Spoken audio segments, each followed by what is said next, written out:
Hi everyone. On August 5th, the Holy Orthodox Church commemorates the memory of a wonderful early martyr named Efsignios. Now, Efsignios was a man who was, as we say today, a cradle Orthodox. He was baptized into the faith as a child and served for many, many years as a soldier in the Roman Empire.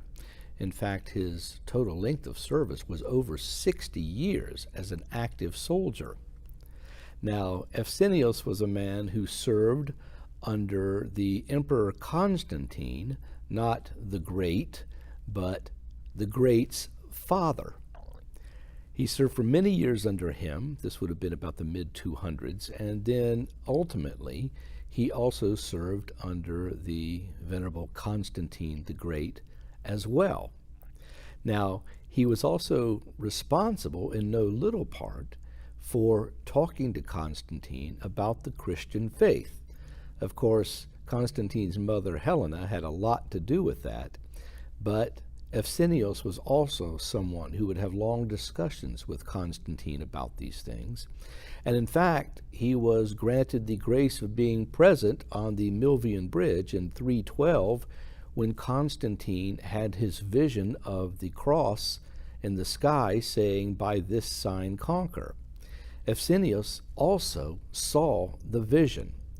So he was someone who not only was able to bring about, or at least attempt to bring about, the conversion of the Emperor Constantine to the Christian faith, but was also in no little way responsible for the nascent Christian development of the empire. He saw the transition from paganism to Christianity, at least allowing the Christians to function freely and eventually becoming the dominant religion in the empire.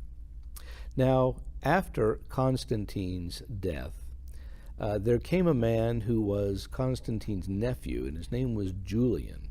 We know him today as the apostate, because Julian was raised as a Christian, but ultimately he abandoned his faith, wanted nothing to do with it, and turned again to paganism, even writing a book called Against the Galileans.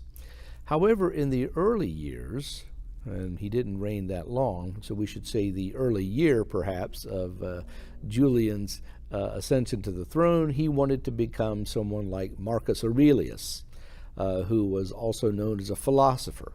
Julian thought of himself as a high intellectual and wanted to mold his rule in that same manner. However, as time went on, he began to change. Initially, he had granted the Christians freedom of religion, just like he had every other group in the empire. But this began to shift as time went on. Now, Efsignios was someone who was a loyal soldier in the army.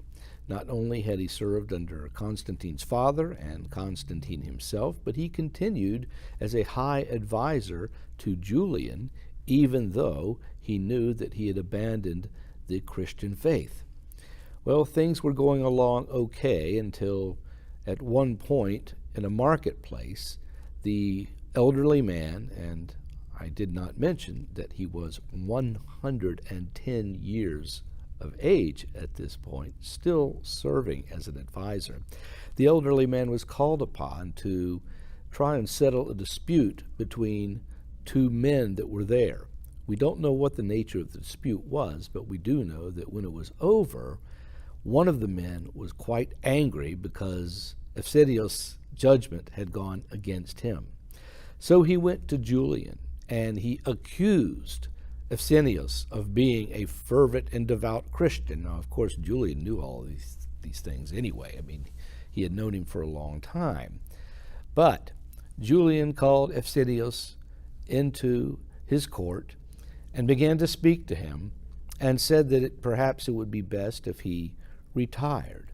You know, that if he would give up these Christian ideals and whatnot and turn to paganism, well, he would grant him a wonderful villa to retire in, and he could spend the remaining days that he had in peace and contentment. Well, Efsignios was not happy with this, and after serving the Lord for so many years, after serving as a soldier for 60 years in the empire, and at this point serving as an advisor, he felt that perhaps his service to Christ should take precedent over everything else, and of course in this he was right.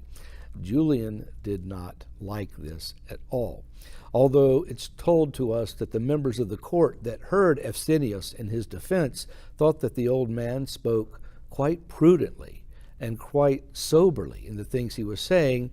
Julian, nevertheless, was very upset by this and was not going to tolerate it. Well, as you might guess, eventually Julian declared that Efsignios was to be taken out and slain by the sword. And indeed, this is what happened. The man was beheaded, and it is said that the perspiration that came from him during this time smelled like myrrh itself, showing that his relics were beginning to show great sanctity even while he was still alive. Julian, unfortunately, did not have such a sacred even or martyric ending. Julian, in a foolish campaign against the Persians, where he was supposed to have raised an army that was greater than 65,000 people, the greatest army that the Roman Empire had ever raised, Julian went to battle with the Persians, and an arrow, which was said to have come out of nowhere, pierced his liver, and he died a day later. And it's very interesting at this point to understand that while Efsignios was someone put to death by Julian, was a myrrh gusher before he even died, and was a devoted servant of Jesus Christ for 110 years, or that Julian met this sort of end after having reigned for only about 22 months. So the apostate ended up reaping what he had sowed, while Efsignios went undoubtedly to the kingdom of heaven to reign with our Lord. Bye-bye.